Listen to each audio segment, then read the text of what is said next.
And new data from the U.S. Marshals Service shows threats to federal judges in 2025 have already outpaced last year's numbers. As of September 30th, the USMS has tracked 562 threats to judges this year. That is compared to 509 total threats for 2024.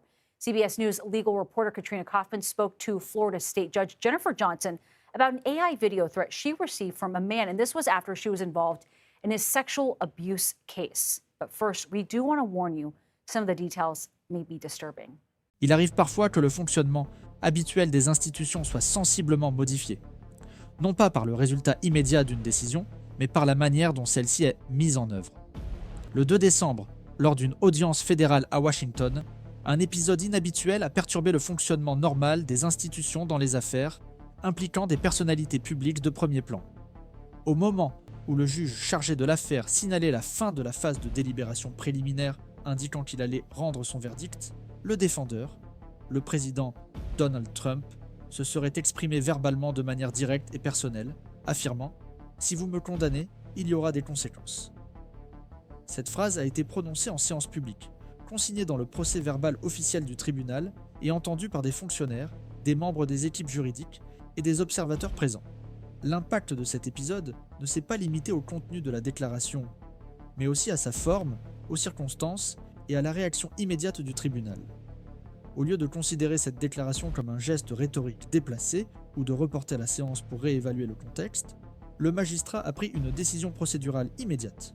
Il a ordonné la divulgation d'enregistrements audio précédemment tenus secrets, des enregistrements qui, selon des sources proches de l'affaire, contiennent des extraits considérés comme essentiels pour l'évaluation des accusations.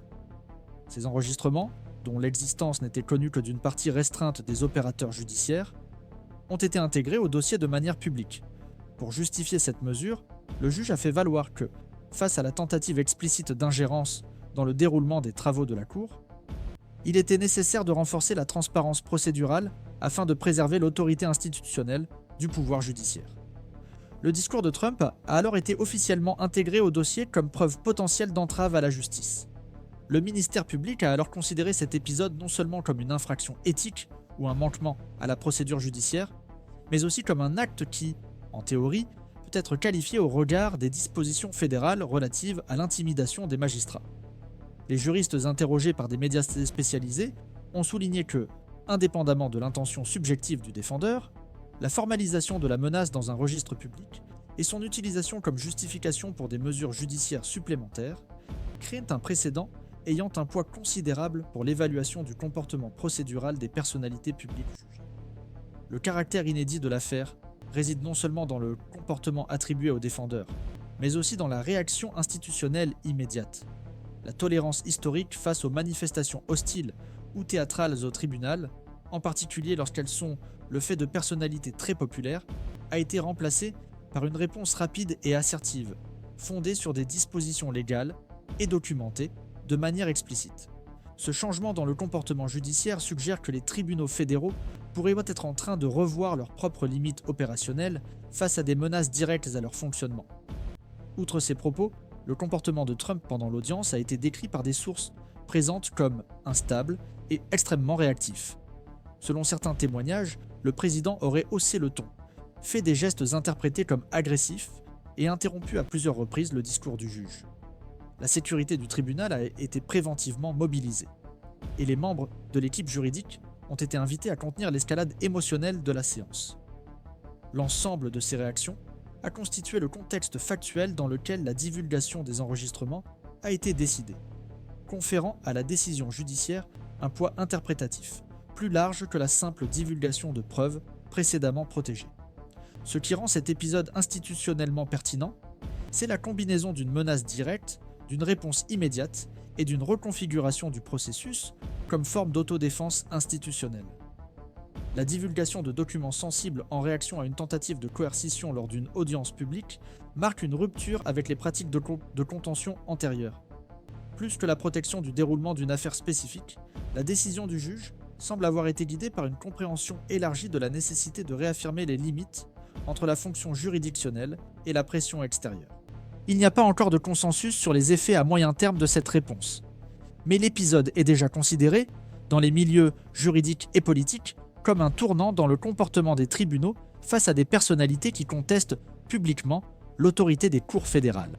À la suite des événements survenus lors de l'audience du 2 décembre, il est devenu inévitable d'examiner cet épisode à la lumière d'un ensemble plus large de mouvements institutionnels et de décisions récentes qui façonnent l'environnement judiciaire aux États-Unis, en particulier dans les affaires impliquant des personnalités publiques disposant d'un capital politique important.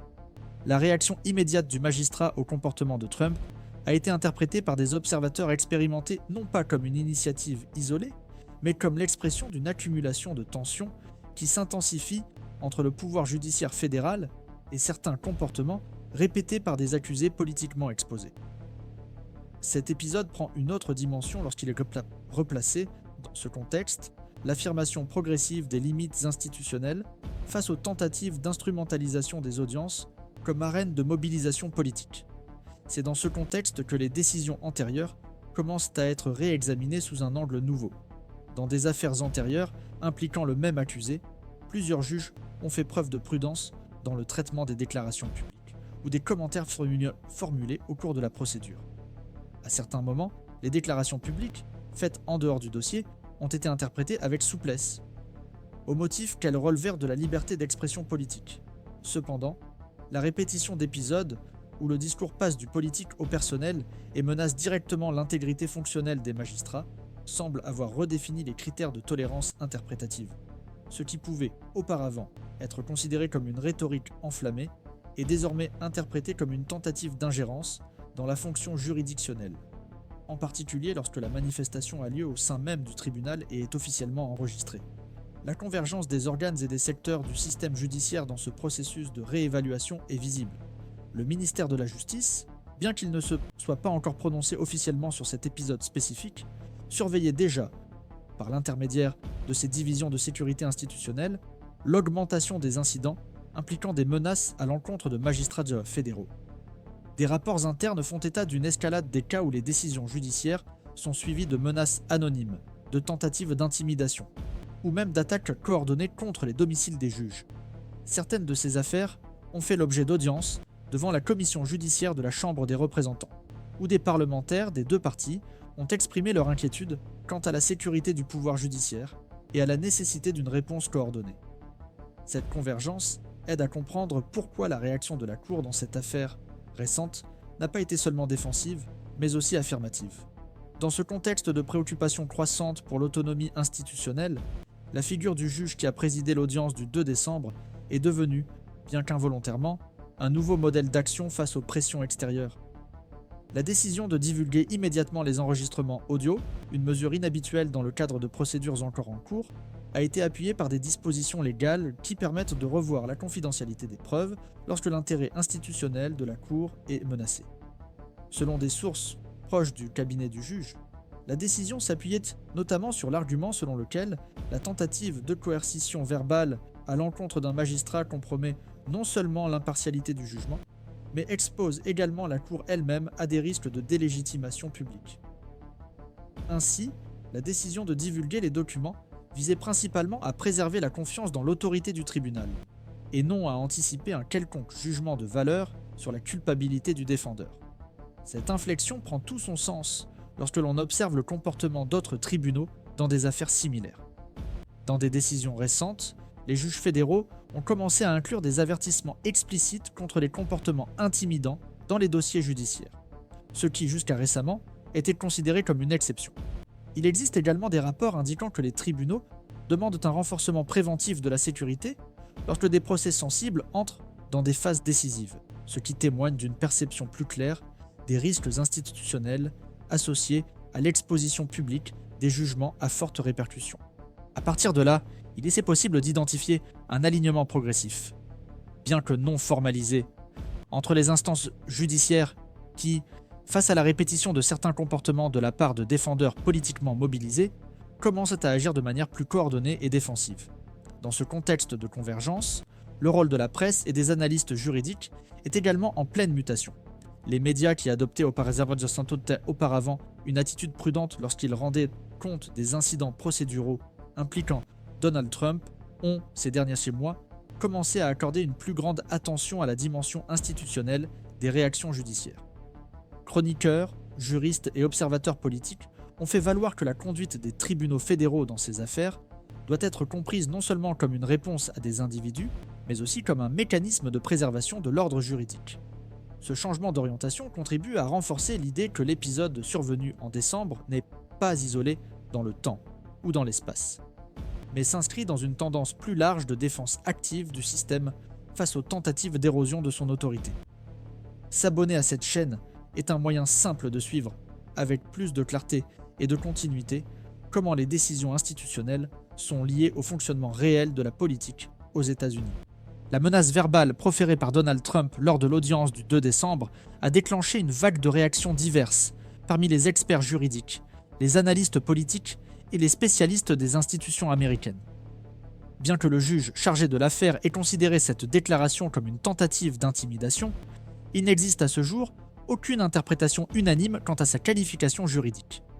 Pour certains juristes, cet épisode pourrait être qualifié, du moins en théorie, de tentative délibérée d'entraver le fonctionnement de la justice, surtout si l'on considère les antécédents de l'ancien président en matière de déclarations publiques remettant en cause la légitimité des décisions judiciaires. Cependant, d'autres interprétations mettent en garde contre les risques liés à l'application de qualifications pénales aux déclarations de personnalités politiques influentes. Dans des contextes où il est difficile de tracer une ligne objective entre rhétorique enflammée et menaces concrètes, la multiplicité des significations possibles alimente le débat sur les limites entre liberté d'expression et protection institutionnelle. Face à cette impasse, les spécialistes du droit procédural sont de plus en plus nombreux à considérer que des affaires comme celle-ci indiquent la nécessité de revoir les protocoles qui régissent le comportement des accusés lors des audiences sensibles. L'absence de critères uniformes permettant de déterminer quand une déclaration dépasse le cadre du discours et commence à représenter une menace pour l'intégrité du processus contribue à l'insécurité juridique et à la fragilité institutionnelle face à des événements très médiatisés. Certaines propositions suggèrent l'élaboration de normes plus détaillées qui permettraient aux magistrats d'agir de manière ferme, mais fondée, face à des déclarations ambiguës ou potentiellement offensantes. Cette demande d'une plus grande objectivité ne vise pas seulement à protéger les juges individuellement, mais aussi à préserver le prestige du système judiciaire lui-même, qui dépend de la prévisibilité et de la stabilité pour garantir son autorité auprès de la société. Un autre point important du débat concerne la réponse adoptée par la Cour. La publication immédiate des enregistrements audio de l'audience, sans délibération préalable du collège, a été interprétée par de nombreux analystes comme un mouvement institutionnel visant à affirmer l'autonomie du pouvoir judiciaire dans un contexte marqué par une théâtralisation croissante de l'environnement politique. La décision de rendre publics les enregistrements audio a donc eu un effet symbolique et stratégique, réaffirmer que les tentatives d'intimidation ne seront pas tolérées et que la justice est prête à réagir avec transparence.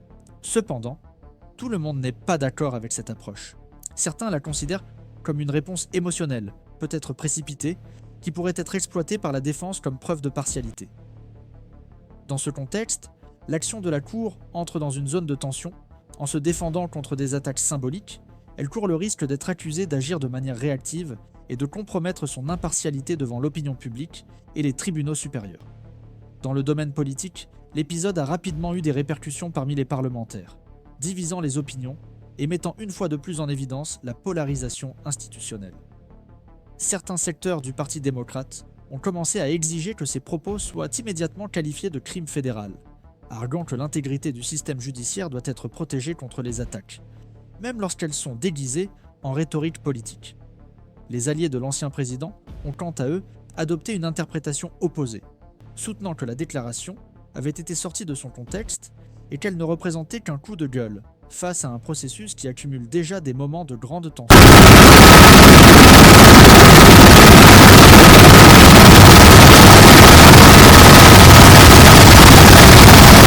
De coercition à l'encontre des autorités judiciaires. D'autres proposent des règles plus claires pour protéger la liberté d'expression des dirigeants publics dans les environnements institutionnels. Le scénario reste donc ouvert, et le Congrès reflète une fois de plus la difficulté de construire une réponse unifiée face à des événements à forte charge symbolique et institutionnelle. Pour l'équipe de défense de Donald Trump, cet épisode représente un défi stratégique supplémentaire. Les avocats proches de l'ancien président ont cherché à construire un récit qui dissocie le discours de l'intention de menacer le juge ou d'interférer dans le déroulement du procès. L'argument central est que la déclaration doit être interprétée comme une manifestation générique sur la conduite politique de l'affaire, sans destinataire individuel et sans contenu objectivement intimidant. Cette ligne argumentative vise à éviter que la déclaration ne soit utilisée comme circonstance aggravante dans le dossier ou comme fondement pour de nouvelles poursuites pénales. Néanmoins, le succès de cette stratégie dépendra de l'interprétation non seulement du juge chargé de l'affaire, mais aussi des instances supérieures. Si la question venait à être jugée de manière plus large, le précédent qui sera établi aura des implications qui vont au-delà du cas concret, influençant la compréhension institutionnelle des limites de la conduite autorisée dans un environnement judiciaire. Sur le plan institutionnel, cet épisode met en lumière une question d'une grande importance pour l'avenir du système judiciaire américain. Comment traiter, de manière proportionnée et efficace, les personnalités publiques qui utilisent leur influence pour tester les limites des institutions? La réponse adoptée dans le cas présent pourrait influencer les décisions futures et façonner la jurisprudence sur des questions impliquant la relation entre le pouvoir politique et l'autorité judiciaire. Même si l'affaire ne donne lieu à aucune nouvelle inculpation ou sanction formelle, le simple fait d'inclure le discours comme élément de preuve et la réaction publique du tribunal représente déjà un tournant dans la manière dont le système traite les épisodes d'intimidation institutionnelle potentielle. Dans le même temps, le défi consiste toujours à trouver un équilibre entre la protection du pouvoir judiciaire et les principes de la procédure régulière, en particulier lorsqu'il s'agit d'acteurs ayant une grande capacité de mobilisation sociale et un rôle politique important. Cet épisode n'est donc pas un fait isolé, mais une fenêtre sur les tensions plus profondes qui traversent la démocratie américaine contemporaine. Riken.